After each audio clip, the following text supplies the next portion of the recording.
कुछ बच्चों के बोर्ड एग्जाम चल रहे हैं, कुछ के खत्म होने वाले हैं और कुछ के स्टार्ट होने वाले हैं। तो इस समय पर ना तुमने बहुत सारी ऐसी वीडियो देखी होंगी, बोर्ड एग्जामिनेशन हैक, जिसके अंदर की बता रहे हैं आपको कि बोर्ड के अंदर आप आंसर्स को अंडरलाइन करके आओ, मार्जिन खींचो और भी बहुत सारी चीजें आपको बता रहे होंगे और वो सब चीजें आपने जान भी ली होंगी। बट आज की वीडियो में वो सब आपको नहीं मिलने वाला। नहीं, आज एक रियल प्रॉब्लम का एक रियल सोल्यूशन देंगे। इस प्रॉब्लम के बारे में पूरे यूट्यूब पे कोई बात ही नहीं करता। प्रॉब्लम क्या है? प्रॉब्लम सिंपल सी है कि बहुत बार हमारा पेपर छूट जाता है। बोर्ड एग्जामिनेशन में क्या होता है ना, कभी कभार पेपर लेंदी आता है, टफ आता है, तो वो पेपर छूट जाता है। तो इस पेपर छूटने की समस्या पे किसी ने बात नहीं करी। इसका क्या कोई सोल्यूशन है? तो किसी से पूछेंगे कि इसका क्या सोल्यूशन है, तो हर कोई ये बोलता है कि इसका सोल्यूशन तो है कि राइटिंग स्पीड को फास्ट कर लो। बट राइटिंग स्पीड एक दो दिन में तो फास्ट होती नहीं है। आज इसके प्रैक्टिकल सोल्यूशन देता हूं। देखो, दो सोल्यूशन होते हैं। पहला सोल्यूशन, या तो तुम बहुत सारे सैंपल पेपर्स को प्रैक्टिस करके जाओ, जिससे कि तुम्हारी जो स्पीड है, एक्यूरेसी है, वो इंक्रीज हो जाए।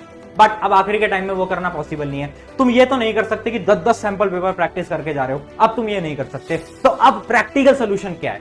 प्रैक्टिकल सोल्यूशन है चार्ट मेथड। हाँ, चार्ट मेथड।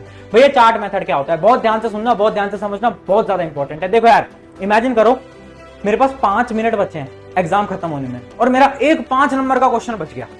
एक 5 नंबर का क्वेश्चन बच गया तो क्या करेंगे? 99% बच्चे क्या करेंगे कि वो उसको छोड़ देंगे, क्योंकि आखिरी के टाइम में थोड़ा पैनिक होने लगता है, एंग्जाइटी होने लगती है और डर लगने लगता है कि आगे क्या होगा। तो हम क्या करते हैं कि उस क्वेश्चन को छोड़ देते हैं, बाकी क्वेश्चन को रीचेक करने लगते हैं, या फिर बीच में अगर आपने कोई छोटा सवाल छोड़ दिया था उसको आप चेक करने लग जाओगे। बट मैं क्या बोलता हूं, ये मत करो। हम उस क्वेश्चन को भी बचे हुए 5 मिनट के अंदर अटेम्प्ट कर सकते हैं। कैसे भैया? 5 मिनट में कैसे कर लेंगे इतना बड़ा सवाल जिसको पूरा एक पन्ने में हमें लिखना होता है? कर सकते हो by the help of chart method.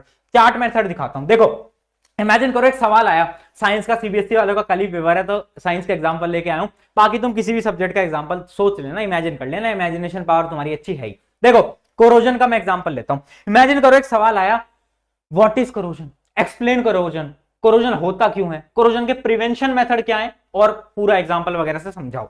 तो एक तरीका तो ये है कि तुम बहुत टाइम लगाओ और बड़ा बड़ा आंसर लिखो पूरा एक पन्ने में, है ना। बट हमारे पास तो टाइम है नहीं, तो हम क्या करेंगे? हम चार्ट मेथड करेंगे। चार्ट मेथड हम कैसे बनाएंगे? इसकी तरह। देखो, हम क्या करेंगे? कोरोजन के ऐसे 4 कॉलम बना लेंगे। यहां पर लिख देंगे examples of corrosion, condition necessary, effects of corrosion, method of prevention. ऐसे जहां पर आपको 7 मिनट लगते हैं एक बड़ा आंसर लिखने में, वहीं पर ही आपको अगर ये चार्ट बनाना पड़े ना तो आपको मुश्किल से 3 मिनट लगेंगे ऑन एवरेज। क्यों? क्योंकि चार्ट बनाने में हमें ज्यादा बड़ी थ्योरी नहीं लिखनी होती, उसमें हमें लिखना कम पड़ता है, तो आप आराम से लिख कर आ सकते हो। और अगर आप इतना लिख कर आए तो आपको नंबर मिलेंगे। बहुत सारे बच्चे पूछेंगे भैया यार नंबर कैसे मिलेंगे इसके, मतलब इसके नंबर मिलते भी या नहीं मिलते हैं? तो ये सेम डाउट बहुत सारे बच्चों का था। तो मैंने, हमारा जो ऑर्गेनाइजेशन, हमारे जो बैचेज रन होते हैं उसके अंदर कई टीचर्स ऐसे हैं जो कि बोर्ड की कॉपीज चेक करते हैं, सीबीएसई, आईसीएससी, एसएससी बोर्ड के अंदर कॉपीज चेक करते हैं। तो उनसे मैंने सेम सवाल पूछा, अगर एक बच्चा चार्ट मेथड में आंसर लिखकर आएगा तो क्या नंबर मिलेंगे? तो उनका आंसर सिंपल सा था, देखो नंबर तो मिलेंगे बट पूरे नंबर नहीं मिलेंगे। अगर 5 नंबर का सवाल है ना तो 5 में से आपको 3 नंबर तो मिल जाएंगे, बट 5 तो नहीं मिलेंगे। 5 क्यों नहीं मिलेंगे? क्योंकि यार देखो, 5 उन्हीं को मिलेगा जो कि पूरा थ्योरी भर के आंसर लिख के आएंगे। तो इससे हम क्या सीखें? इस टेक्निक को हम तभी यूज करेंगे जब हमारे पास समय की कमी है।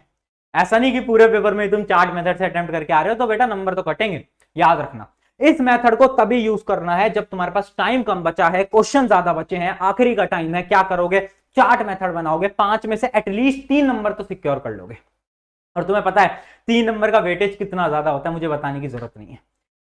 तो ये थी एक बड़ी शानदार टेक्निक की चार्ट मेथड से हम चीजों को कैसे रिप्रेजेंट कर सकते हैं। आराम से तुम्हारे 3 नंबर सिक्योर हो जाएंगे। बट याद रखना, इस मेथड को तभी यूज करना जब टाइम कम हो, प्लीज। ऐसा नहीं सारे आंसर इससे अटेम्प्ट करके आओ। दूसरी चीज, ये कुछ ही सब्जेक्ट्स के लिए वैलिड होता है, जैसे कि एसएसटी साइंस। मैथ के अंदर वैलिड नहीं होगा। क्यों? क्योंकि मैथ के अंदर थ्योरी होती नहीं है। उसके अलावा इंग्लिश या हिंदी जो लैंग्वेज सब्जेक्ट है उनके अंदर भी आप ऐसे आंसर मत लिख के आना, वरना दिक्कत हो जाएगी। ठीक है, तो याद रखना ये केवल थ्योरी सब्जेक्ट्स के लिए वैलिड होता है, जैसे एसएसटी, साइंस, या फिर अगर आप कोई 12वीं के बच्चे हो तो आपके लिए भी कोई जितने भी थ्योरी सब्जेक्ट्स हैं, फिजिक्स, केमिस्ट्री, उनमें। बट मैथ्स हो गया, हिंदी हो गया, इंग्लिश हो गया, उनके अंदर इस टेक्निक का यूज मत लेना। अभी एक और एग्जांपल दिखा देता हूं इस टेक्निक का, ताकि आपको और क्लियर हो जाएगा। देखो, ये एक और एग्जांपल है, आई होप कि स्क्रीन पे क्लियरली विजिबल होगा। जैसे क्वेश्चन आया 10वीं के अंदर, explain the type of chemical reaction with the help of example. 5 number का सवाल है, कैसे एक्सप्लेन करोगे? पूरा पन्ना भर दोगे तुम और उसमें तुम्हें 7-8 मिनट लग जाएंगे। बट हमारे पास तो टाइम नहीं है ना, हम क्या करेंगे, हम ऐसा चार्ट बना देंगे, यहाँ पर लिख देंगे combination, decomposition, displacement, neutralisation, redox, exothermic, endothermic. उसके अलावा इनके भी सब टॉपिक्स बना देंगे कि डिस्प्लेसमेंट के अंदर सिंगल और डबल डिस्प्लेसमेंट होता है, उसके अलावा रिडॉक्स के अंदर ऑक्सीडेशन रिडक्शन होता है। इस प्रकार से हम सारे रिएक्शंस को इन शॉर्ट 3 से 4 मिनट के अंदर एक्सप्लेन कर सकते हैं। समझ रहे हो ना, बड़ी शानदार टेक्निक है, आपको कहीं पर भी ये देखने को नहीं मिलेगी, and trial and tested technique है। और ये टेक्निक पता है मेरे दिमाग में कब आई थी, क्योंकि मेरे बहुत सारे बच्चे थे जो मेरे स्टूडेंट्स हैं, वो सफर कर रहे थे, बोल रहे थे भैया यार हमारा ना पेपर छूट जाता है, पेपर हमारा छूट जा रहा है, साइंस का पेपर छूट जा रहा है, एसएसटी के जब हम सैंपल पेपर दे रहे हैं तो कंप्लीट ही नहीं हो पा रहा, स्पेशली एसएसटी के अंदर ये प्रॉब्लम थी।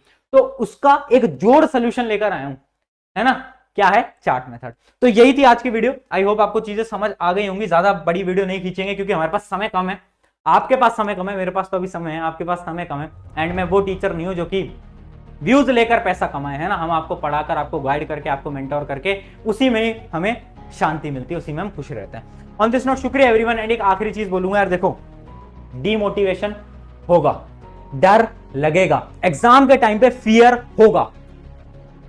जब भी डर लगे ना, जब भी डिमोटिवेट हो, तो याद करना उन लोगों के बारे में, वो लोग जो कि तुझसे बोला करते थे तू नहीं कर पाएगा, नहीं तू तो नहीं कर पाएगी, नहीं तेरे बोर्ड के अंदर 95 नहीं आएंगे, वो टीचर्स जो कि तुमसे बोला करते थे अरे तेरे बस की नहीं है, वो रिलेटिव जो कि तुमसे बोला करते थे, वो रिश्तेदार, वो तेरे दोस्त जो कि तुझे नीचे दिखाया करते थे, बोलते थे अरे ये तो बेवकूफ है, ये क्या करेगा, तुम सबको प्रूव करना है। याद है ना, मुस्कुराएं हमेशा छुपाए हैं गम, मुस्कुराएं हमेशा छुपाए हैं गम, तुम्हें तो वक्त बताएगा कौन है। इस लाइन को याद रखना है और प्रूव करके दिखाना है सबको, तो अपना बेस्ट देना है। और याद रखना है एग्जाम तुम्हारी लाइफ का सबसे बेहतरीन एग्जाम जाएगा, यही चीज तुम्हें कमेंट में लिखनी है कि भैया ये एग्जाम मेरी लाइफ का सबसे बेहतरीन एग्जाम जाने वाला है। ऑन दिस नोट शुक्रिया एवरीवन, मेरा नाम है